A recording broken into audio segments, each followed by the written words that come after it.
I'm investigative journalist Molly Barrows.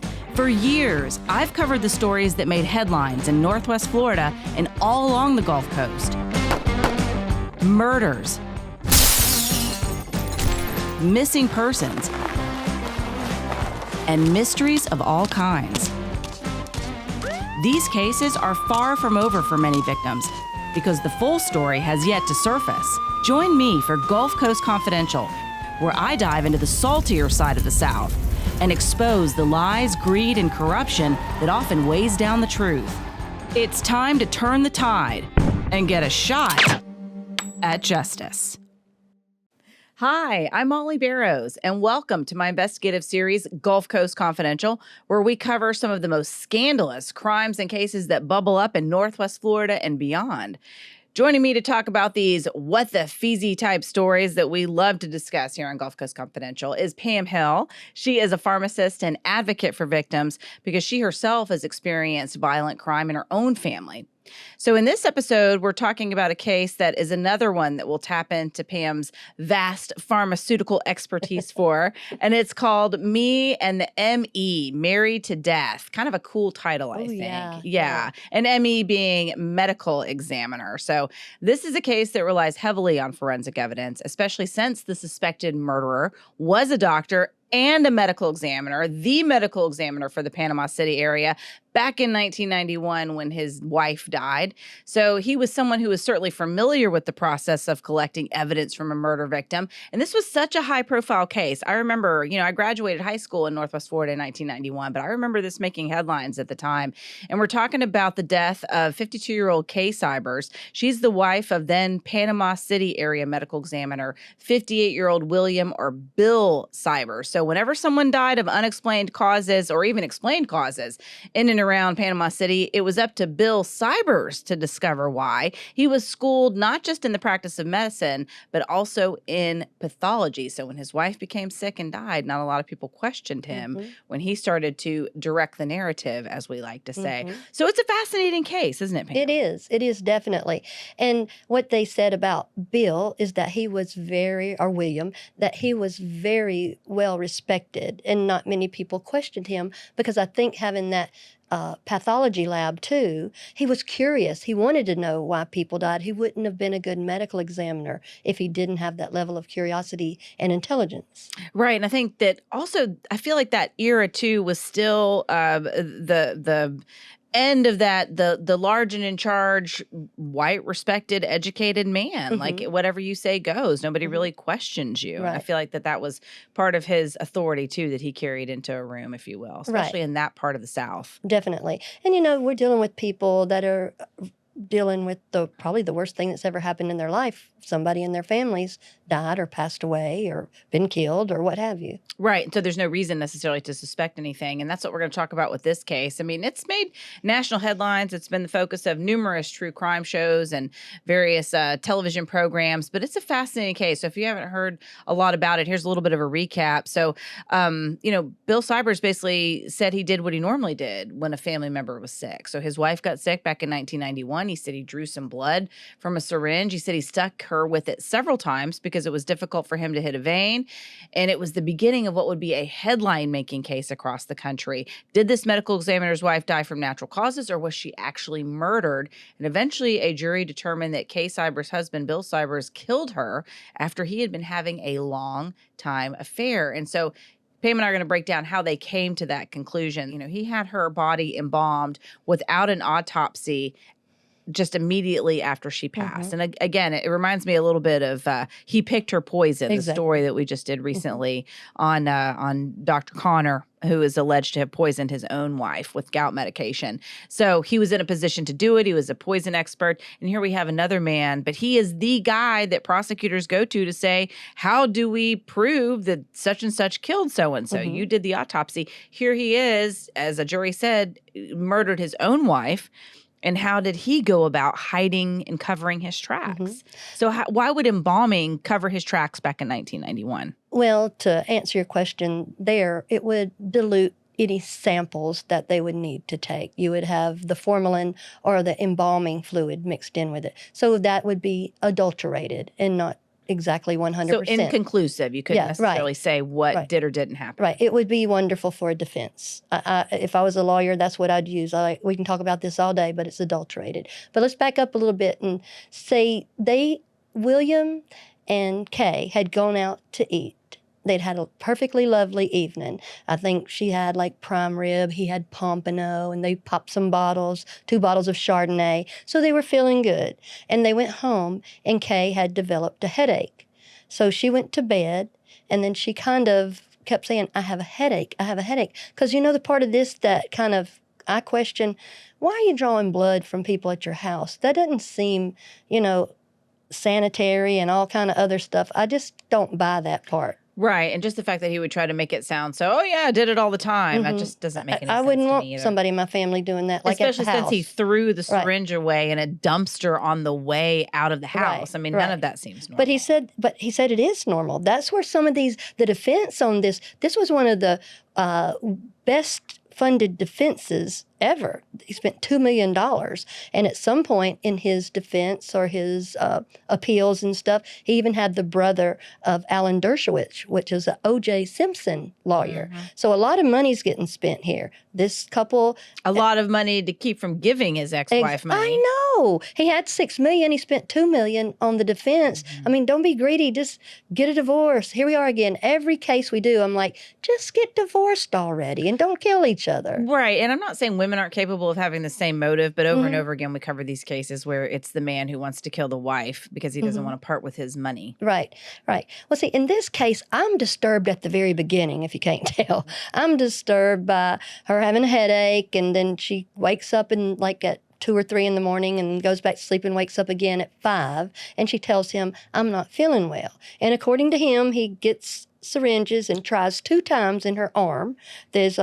It's probably a little different syringe than that, but... so these are ones that you keep at the pharmacy? Yes, they're at the pharmacy, and I guess he would probably use something about like that, but I just don't think that's good to be doing at your house. Right, and for those folks who are listening and can't see us, like on the YouTube channel, I'm basically holding a syringe that Pam has brought from the pharmacy, and it's just your typical normal little syringe, but it was 2 of these tiny puncture marks that police, or the autopsy discovered on Kay's body, and he tried to explain that away as, well, when she was feeling bad, I was trying to take some blood to see what the issue was, but ended up throwing the syringe away. And you have problems with that for a number of reasons, but also because what did they end up finding in her body? And they had to find it years later as technology progressed, but what is it that they think that he injected in her with those 2 spots? Well, she had elevated levels of potassium, and when we die, our red blood cells kind of collapse, and they give off potassium as well.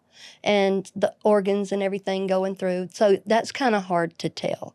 But eventually, they got to where they had accused him of using succinylcholine, which is a paralytic that they give people before surgery. So you're not moving around, and they use that while they're intubating you. But succinylcholine can increase potassium also. So through different types of little technology is how they found that. But I'll explain that in just a minute, because I'm still disturbed by the beginning again about these puncture wounds. He could not stand that Kay was a full-figured lady. In other words, everything I've read about this case, the word fat keeps coming in. So he found himself a new piece that didn't have as much as the old piece. Right. I guess not as many. Not to be crude, but that's how apparently he looked at it. He did. He did not like that. And he said that's why because he put those puncture marks in her left arm. That's where he said he drew the blood. But he said he couldn't find a vein because she was too fat, he said. And so that keeps coming up. She was a smoker. And then he said she didn't like doctors. She wouldn't ever go to the doctor. She just wouldn't go. That's his narrative. And to come to find out later, that wasn't the case at all. She married a doctor. Right. She might not have liked having to drive somewhere because she did get people giving her flack about being overweight. She'd go to the doctor and they're going to talk about this, that, and the other. She probably didn't She was aware of what the issues were. Right. Sure. But she was pretty. Right. I think she was pretty and full figured. There are plenty of people that like full-figured ladies. Right. And she wasn't know. grotesquely obese. It's not like she was unable to move and walk and participate in her own life. It was just the normal weight that comes sometimes with folks as they Having get 3 older. kids. Right. She already had 3 kids. So it was just he found somebody new.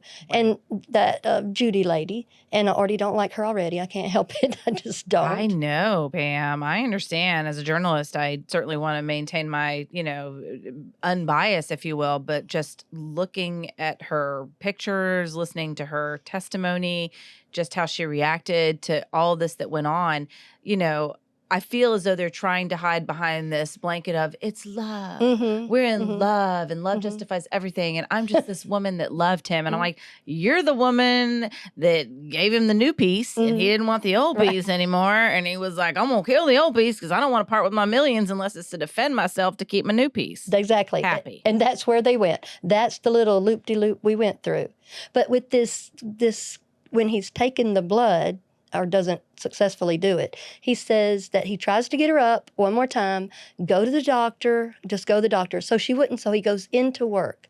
But he said that he put the syringe in their trash and then took their trash to the dumpster. Well, he is just so efficient. Yeah, but he said that's what they do because out in that part of Panama City, they didn't have trash pickup. And I think somebody found out that was true. So even if that was true, most healthcare people and most people know you don't throw syringes in the trash. Well, and if you're getting into that level of detail, then already something's amiss. Exactly. I mean, and maybe that's just my experience from covering so many of these murder cases. But if we're talking about when the trash comes and where a syringe was thrown away, there's already way more crazy stuff going on than probably should have been. Yes, exactly. And then you're a physician, you're a pathologist, you're a medical examiner, and you don't have curiosity as to why my wife doesn't feel well. Right. You can't take the day off and go take her yourself if she's a little bit afraid of doctors, which she wasn't. She did smoke before and she quit doing that. And I think she didn't want to go because she just didn't want to be scolded all the time. So at what point did Kay Sybers actually die? When did people realize she had passed away? He left the house about 6:30 to go to work. So a few hours later, he tried to call her and he couldn't get her on the phone. Dr. Sybers couldn't get Kay on the phone. And this is what he's telling police and testifying to. It's his story and he's sticking to it. He sends his technicians to the house to check on her. So they go out there and they find her deceased. So they call him back and go, she's gone. So he tells them what to do. He tells them to get her to the funeral home. He doesn't say call the paramedics or anything. I mean, it's nothing you can do at that point. These are his technicians. They work with death all the time, so they know that. So it was just interesting that he was circumventing the normal process. Right. He didn't go back and find her. I think he kind of set that up where he wouldn't find her because the whole premise is that, like we were talking about, with the iron and the potassium and all that stuff that goes on in your body when death happens, the potassium and iron should be equal in your body. But there's other things that can make it elevated. Well, hers was elevated. So they were wondering about all this, and these technicians, they're kind of like, you're putting us in a bad situation. But they're the ones that were obedient, sent her body to the funeral home, and she was embalmed. And we talked about that before. When people were there to take samples, thank goodness somebody took some samples, and they did freeze them also. They had been kept in well conditions. So like we were talking about earlier, the formalin or the embalming fluid was a part of it. But these people are so smart these days, and these new technology and stuff, they can kind of factor in for that. But in our system with law, a reasonable doubt, if you can just get one juror to think that has embalming fluid in it. It just seems so brilliant and clumsy at the same time to me because he just didn't want her there. And then people had a lot of questions because she had those puncture marks. She had bruising. Bill had a gambling problem. He had a girlfriend. All this other stuff going on. He didn't find her. He sent somebody there. The syringe is in the dumpster type of thing. Just everything in the world happening. You leave your wife when she doesn't feel well, but yet you send somebody back. So there's a lot of questions. And in this case, there was a special prosecutor assigned to this, and I can't remember his name, but he just never stopped. He just kept on and on and on. Well, we love that. Yeah, we love this guy. And so he's the one that got the newer technology. And it took this whole process, I think, took about 10 years. Yeah, it was 10 years before he went to trial in Right. 2001 and was actually convicted. But tell me a little bit about this paralytic drug that he used. Would she have known what was going on? She would have. No. Succinylcholine. Yes, that's what's so sad. She was aware. She was awake, but you're paralyzed. Your diaphragm is affected by that too. That's what they use for when we're having surgery, when they need to intubate us. We don't need to be wiggling around and stuff while they're trying to intubate us. Not all the time, but it's a drug that they use. She couldn't cry. She couldn't ask for help. She could just, it's so sad to me. This is a part of every murder and every death that I think haunts people that are victims like me, those last moments of your loved one's life. I just think about Kay laying there and seeing that. And there she is. She basically suffocates to death. He's sticking her twice, trying to find the vein that she was supposedly, quote unquote, too fat for him to find. Yep. So she's just laying there. And I mean, if that was her last moments, which it was, that has to be awful. I know, it's heartbreaking, and hats off to that prosecutor who was relentless in pursuing that case, because eventually the state of Florida was successful in convicting William Sybers. He was tried in 2001, like Pam said, 10 years after Kay's death, and he was sentenced to life in prison without parole for at least 2 years for killing her with a lethal injection. And the jury that convicted him, he was 68 at the time he was convicted of first-degree murder, recommended life in prison, for a sentence, but the judge said he had little choice but to follow, which I thought was kind of interesting, because the only other sentence possible besides life in prison was death by lethal injection, what he had done to his own wife.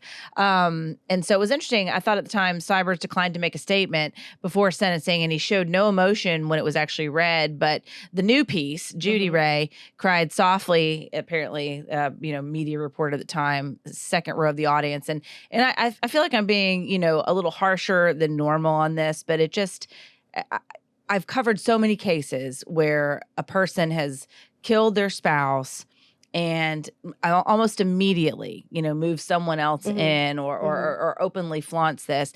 And I just find it hard to believe that love covers all sins, that these women didn't know. And even if they didn't know, you have to suspect. You certainly know that other people suspect it, and I just have a hard time with that. Right. I really do. I feel like you're just as guilty. Right. I don't think you get to cry softly and feel bad. Who are you feeling bad for? Certainly not the lady who's dead. Well, and certainly why would you want to marry the man that just got convicted of killing his first wife? I mean, all these people, these little sayings people have, they're like, if they'll do it with you, they'll do it to you. Right. That kind of thing. And I mean, like, what kind of prize is that?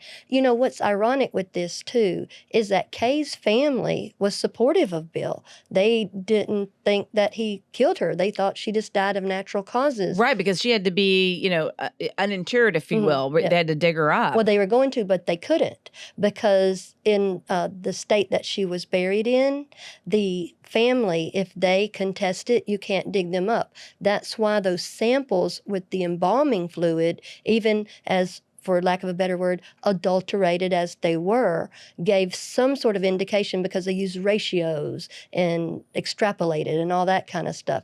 And they had kept those samples frozen, which is rare for a 10-year thing. And then also, through all this, he loses his youngest son, because his youngest son and daughter were the ones that found Kay. And these were the children by his marriage with Kay. They were Kay's children, I think his name was Tim. And he had trouble with all this. He just stayed so conflicted and so hurt. I don't think people realize how much it tears your heart out when somebody in your family's murdered, especially by someone you know. I can relate to this. My sister was murdered by her own child. His mother was murdered by his dad. He said, I can't live on this earth knowing that my dad killed my mother. So he took his own life. I know. That just breaks my heart. Death seemed to follow this man. It's literally unbelievable. You living in this after knowing that, the funk that you live in, for many, many years, I'm an outgoing person. I love to go outside. I love to keep it moving. My grandmother said I sit on G looking for O. I'm ready to go all the time. But during this time, I had to make myself go out of the house. It literally took me 15 or 20 steps to get out of the house. I'm talking about like, I'll start and get ready. Then I'll sit down and go, no, I can't go out. I mean, stuff that's not like me. Right. Or I'd get near the door and then I'd get sick and then I'd just go, hyperventilate. And then I'd go sit back down again. And then I would go get something to drink. I mean, it was like a piece of cellophane or plastic was over my door. I just couldn't get out it. And then just go in to get mail. I mean, I have a stack of mail that's probably about 30 or 40 letters high. When I was grieving immediately, I just threw it all on the table. I put a rubber band around it. 10 years later, I still have not opened it. Because you know what? When I go to do grief seminars, I put that on the table and go, this is what grief looks like. I know. It's just this things that used to be easy and normal before just seem insurmountable. Right. And it's just like you're living in a packed cotton. Right. Everything's slow and distant and hard to move through. And nothing matters. Yes. I mean, my sister Tricia used to always say anything that came up in our family. She said, everything's work-outable, and she said, nobody's dead, so we could figure it out, But when Sharon died, she said, this is not figure-outable. Right. And for those who aren't familiar, Pam's sister, Sharon Adelot, was killed by her son, Brandon Adelot. If you'd like to learn more about it, we have several episodes on that. 2 of them are Mommy Killer 1 and 2, also Secrets, Confessions in the Fieldhouse, and Murder and Madness. But if you'd like to hear more about this case, and it's an ongoing one with Sharon Adelot, and certainly that's why Pam can relate so much to the grief that Tim Sybers must have felt watching all of this unfold. But, going to the fact that Bill Sybers was the medical examiner for Panama City, he did work closely with law enforcement and the legal system. And I think it's interesting. And I do wonder if he didn't know the circuit judge that sentenced him. Circuit Judge Don Simmons, basically, when he gave out the sentence, he told Sybers, good luck to you. Okay. And I thought, well, what? Yeah. Good luck to you? Right. Sorry you got convicted for killing your wife. Yeah. Better luck next time. Right. Well, a la shades of Ted Bundy. Didn't that judge tell him, take care of yourself, young man? I've enjoyed watching you pretend like you're a lawyer. Right. It's almost like man to man. Sorry, dude. You really just went awry. You just got caught, bro. Yeah, I know. I felt that was kind of sad as well. I just thought that was interesting. It's not... If that had been my mother or loved one and the judge had said, good luck to you, to the man that you just sentenced, I mean... that's just completely unacceptable. And I get that you may know someone. I get that you may have worked with them in law enforcement, but it just gives the appearance of being completely biased. Or just out of touch. What luck do you need? You've chosen terrible things. You have terrible luck. I don't necessarily believe in luck. I believe in blessings and things like that and choices.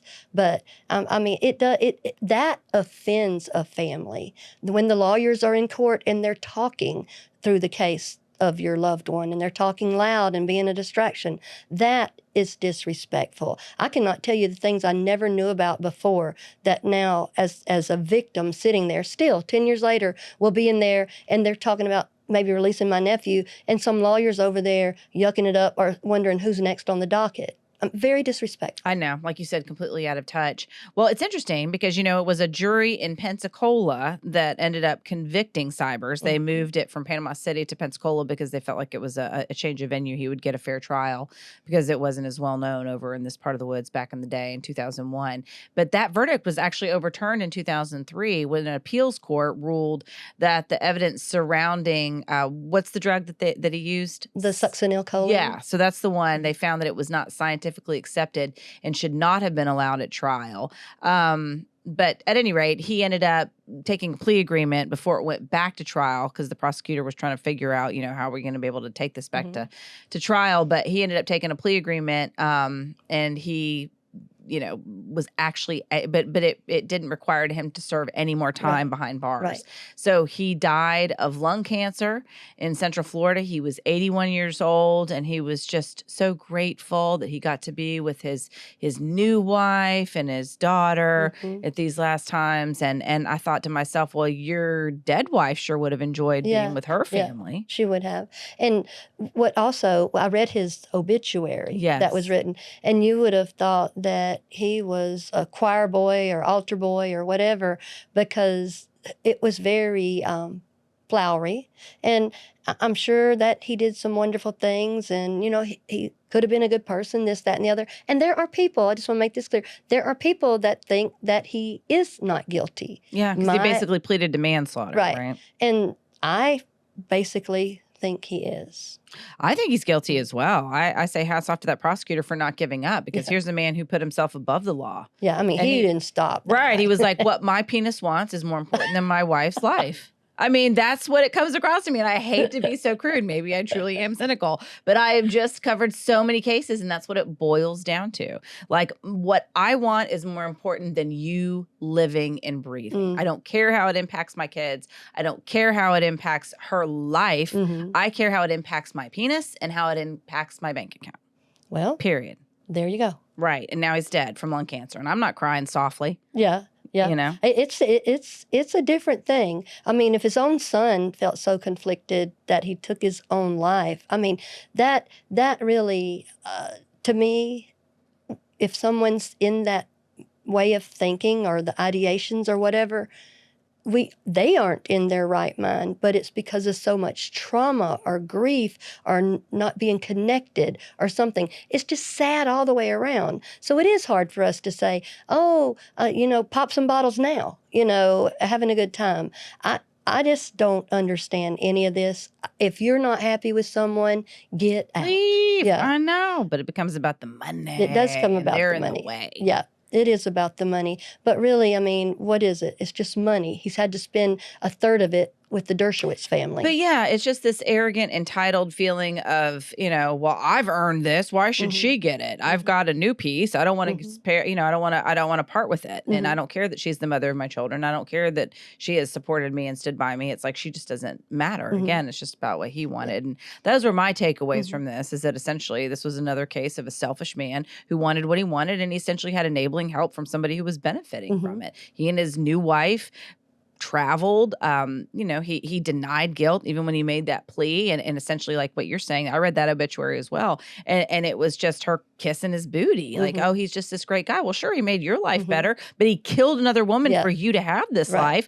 Enjoy it, sleep well, smile for your little social media post, but I see you. Yeah, I get it. But what's still tangled in my mind is how Kay's family has bought into that too. Right. Yeah, I'm going to go ahead and go along with this Pensacola jury that convicted him. Yeah, we're going to go with it. Yeah, exactly. And as far as where he is now, good luck to you, whatever you found on the other side. But yeah, anyway, what are your takeaways? My takeaway is that I don't think people need to be doing blood tests at home. I don't think it'd just be sort of like doing surgery on your family. We've talked about this before. Don't practice on your family. If your wife needs blood drawn, take her to the doctor. And that was not true. She didn't. That doctor fear and stuff is just something he made up. Sure. It's all so diabolical to me. If you separate it and don't put it out together, no, it's innocuous. They're like, so what? She didn't like the doctor. Well, she didn't like the doctor. She's fat. I mean, all that he just kept saying over and over and over and over every time. Showing his heart. Yeah. Everything I've read, she was fat. Yeah. And I guess that's why she had to die, according to him.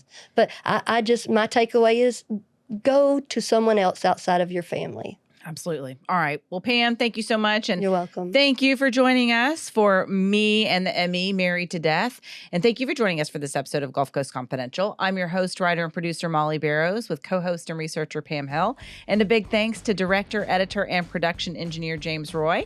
Remember, you can listen to more of Gulf Coast Confidential episodes wherever you listen to your favorite podcast.